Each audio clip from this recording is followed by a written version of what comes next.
Hello friends, welcome back to our channel Gayatri homely thoughts. నా morning routines చూసుంటే టిఫిన్స్‌లోకి ఎక్కువగా peanut chutneys లాంటివి చేయకుండా అమ్మ చేసిన అల్లపు పచ్చడి ఎక్కువగా వాడుతూ ఉంటాను. ఈ రెసిపీ షేర్ చేయమని అడిగారు. బట్ నాకైతే ఇన్ని రోజులు కుదరలేదు. ఈ పచ్చడి నేను చేసింది కాదండి, అమ్మ చేసింది. అల్లపు పచ్చడి కొంచెం చేతి కింద ఉంటే నీకు పని తేలికవుతుంది అని చెప్పి చేసిస్తా ఉంటది. ఎప్పటికప్పుడు మీకు కూడా షేర్ చేయాలి అనుకుంటున్నా. కానీ మేము వెళ్ళడానికి ముందుగానే మాకు కావాల్సినవన్నీ రెడీ చేసి పెట్టేస్తది అమ్మ.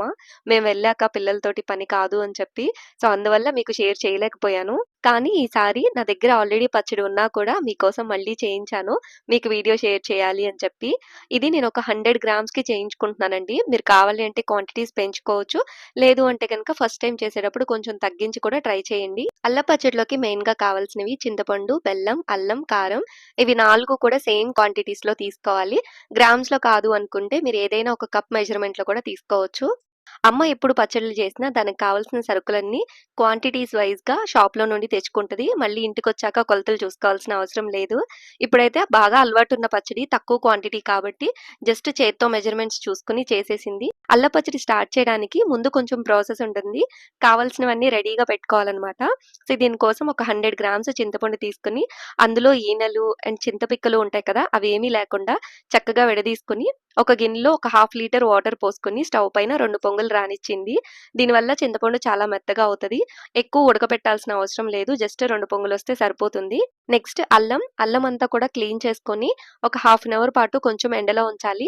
ఇలా ఉంచడం వల్ల దాని పైనున్న మాయిశ్చర్ అంతా కూడా రిమూవ్ అవుతుంది. తర్వాత చిన్న చిన్న పీసెస్‌గా కట్ చేసుకొని మనం ఒక పాన్‌లో డ్రై రోస్ట్ చేసుకొని పక్కన పెట్టేసుకోవాలి. అదే పాన్‌లో ఒక 2 స్పూన్స్ మెంతులు కూడా వేసుకొని కొంచెం కలర్ చేంజ్ అయ్యే వరకు డ్రై రోస్ట్ చేసుకొని పక్కన పెట్టేసుకోవాలి. ఇవన్నీ కూడా బాగా చల్లారిపోవాలండి. అప్పుడే మన పచ్చడి అనేది స్టార్ట్ చేయాలి. ఈ వీడియో చూస్తున్న వాళ్ళలో ఇంకా మన ఛానెల్‌ని సబ్స్క్రైబ్ చేసుకోకపోతే ఇప్పుడే సబ్స్క్రైబ్ చేసుకొని నాకు సపోర్ట్ చేయండి. ఎప్పటికప్పుడు మీకు యూజ్‌ఫుల్ అయ్యే వీడియోసే పెట్టడానికి ప్లాన్ చేస్తూ ఉంటాను. ఒకవేళ నేను పెట్టిన వీడియో మీకు రిలేటెడ్ వీడియో కాకపోతే జస్ట్ స్కిప్ చేయొచ్చు. అలా కాకుండా యూజ్‌ఫుల్ వీడియో అయితే మిస్ అవుతారు కదా! మీకు యూజ్‌ఫుల్లా కాదా అనే దానికంటే నాకైతే చాలా యూజ్‌ఫుల్ అవుతుంది. నాకు చాలా సపోర్టివ్‌గా కూడా ఉంటుంది.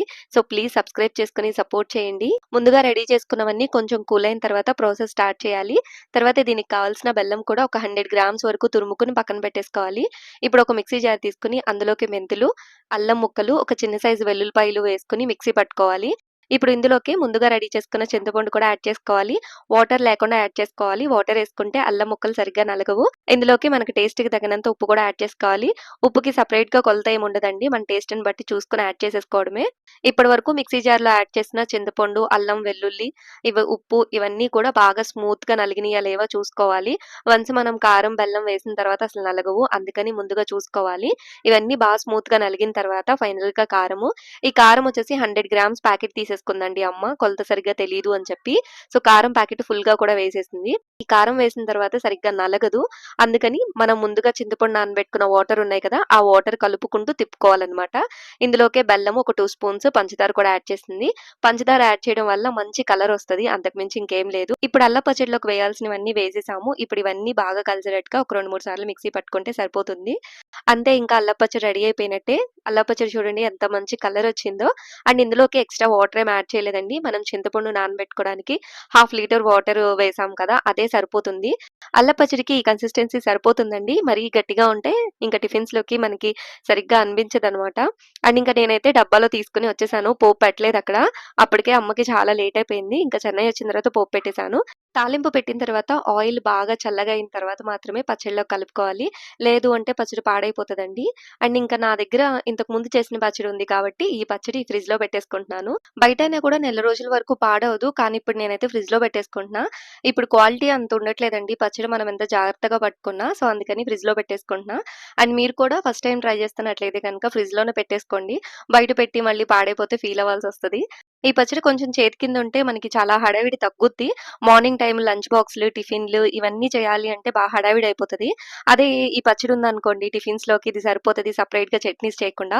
నాకైతే చాలా యూజ్‌ఫుల్ అవుతది. అమ్మని మాత్రం నేను ఇదొక్కటి బాగా అడుగుతాను. ఈసారి నుంచి నేను కూడా ట్రై చేస్తూ ఉండాలి. అంతే, ఇంకా వీడియో నచ్చితే లైక్ చేసి సపోర్ట్ చేయండి ప్లీజ్.